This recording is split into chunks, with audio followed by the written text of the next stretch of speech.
Сайн байна. Өнөөдөр би иргэншил хорлолтын мөргөлдөөн гэж энэ номыг Хатингтон гэж хүний бичсэн. Иргэншил хоорондын мөргөлдөөн ба шинжлэгдэж буй дэлхийн дэг журам гэж ном. Энэ номын тухай энэ номын 1-р бүлгийг товчилж та бүдэд ярьж өгье гэж бодсон юм аа. Би ер нь эдийн засагч. Тэгээ яг ер нь улс төр нийгмийн сонирхон. Тэгээ энэ ном бас их зүгээр сонирхолтой ном байна гэж бодоод оюутнуудтайгаа бас уншиж байгаа. За энэ ном Хатингтон гэж Америк хүн. Тэр Америкийн одоо супер дээд сургуулиудаар багшилсан тийм судлаач эрдэмтэн хүн юм байна л да. Тэгээ энэ ном бичигдсэн түүхийг бас ихлээр товч ярья. 93 онд энэ хүн иргэншил хоорондын мөргөлдөөн гэдэг өгүүлэг бичсэн юм байна. Тэгээ тэр өгүүлэг нь их олон хүний анхаарал татаад энэ хүн юу хэлж вэ? Ямар шин санаа гаргаж вэ гэдэг. Одоо олон улсын харилцаа, улс төрийн шинжилгээ ухааны хүмүүс тэгээ олон нийт нэлийн сайн хүлээж авсан юм байна. Тэгээ тэрнийгээ нэлийн засаад 96 онд ном болгоод 96 он ч юу вэ гэхээр нөх хүйтэн тань дуусаад одоо коммунизм гэдэг чи 90-ад онд байхгүй болоод хүйтэн таны дараа л одоо дэлхийн ертөнцид одоо энэ цаашдаа улс төр дэлхийн маань яаж явах нь вэ гэсэн нэг тийм улсын таамаглал маягийн ном юм л да. 96 онд нэг ном энэ ном гарсан, дэлхийн олон оронд орчуулагдсан. Манайх 2018 онд монголоор орчуулсан юм байна. За би одоо уншиж байгаа нь 2024 он.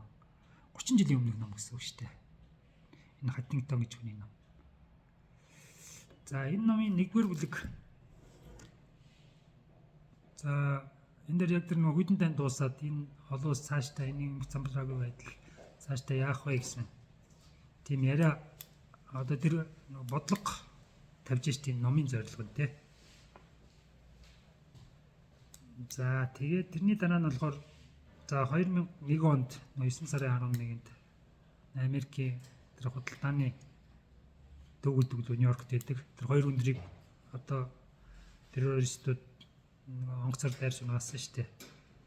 За тэрэн дээр Америкуудын хамгийн түрүү хэлсэн юм нь болохоор одоо тэр баг ууш байсан баха. Ерөнхийлөгч гарч ирээд за одоо энэ терроризм Америкт давталж байгаа үед бидэнтэй хамт бай. Эсвэл бидэнтэй хамт байгааг нь бидний дайсан шүү гэдэг. Ингэж зарлж ирсэн.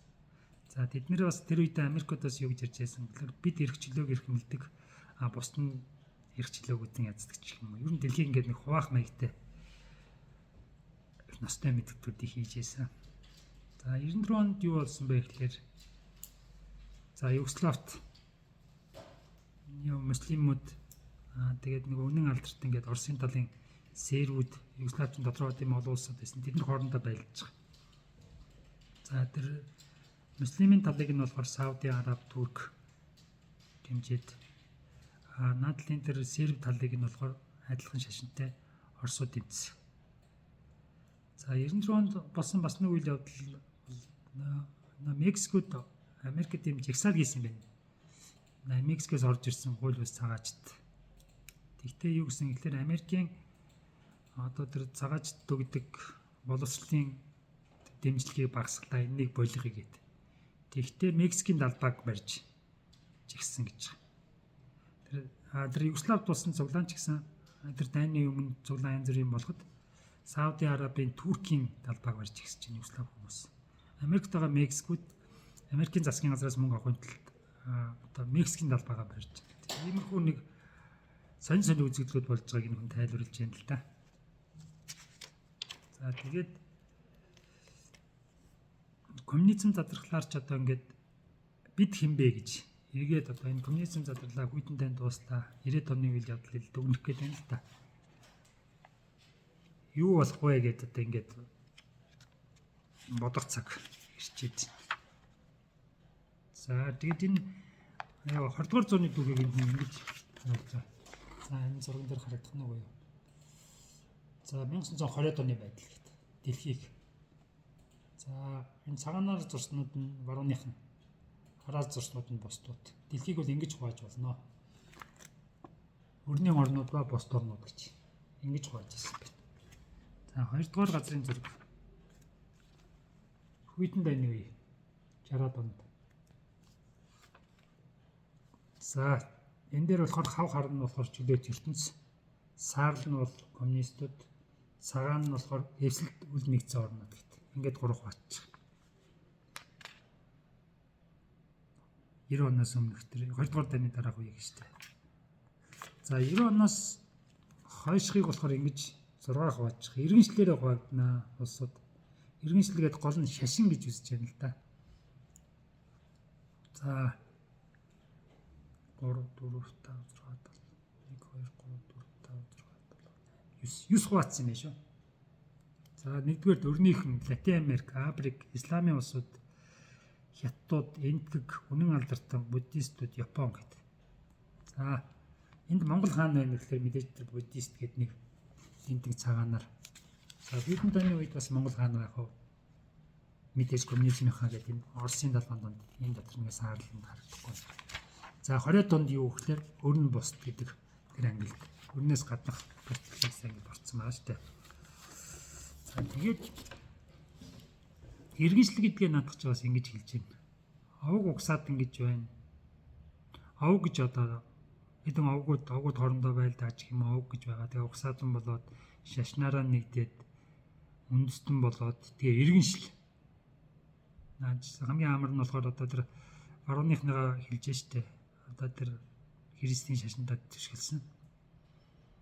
Тэгээд соёл моёлороо ерөнхийдөө төстэй болсон нэг. За исламд бол бас ойлгох амархан муслим шашнаараа нэгдсэн олон орнуудыг цаанаа төлөөлж байна. Тэгээд сая хамгийн сүүлийн газрын зураг дээр харсан 9 иргэншил байна. Одоо энэ 90-ад оноос Хүйтэн дайнаас хойш 90-ад оноос хойш дэлхийн ертөнцөөс 9 ийм төвтэй болчлоо гэж энэ хүн саналаа дэвшүүлж байна. За 90-ад оноос хойш энэ үйл явдлуудыг бас энэ хүн гэж ярьж байна. Өмнөд Азийн улсууд эдийн цэрэг улс төрийн хувьд нөлөөтэй боллоо. Тэгэхээр эдгээр нөгөө өрнөдөөс ирж байгаа тэр соёлын дайралтыг бас эдгээр зогсооно. За тэр сая тэр нөгөө Югославд болж байгаа дайны үед тэр 90-ад оныхоо юм ярьж штэ. Бие биенээсээ тусламж ирнэ муслимууд. Эсвэл үнэн алдарт ингээд Оросын шашинтангууд ингэж.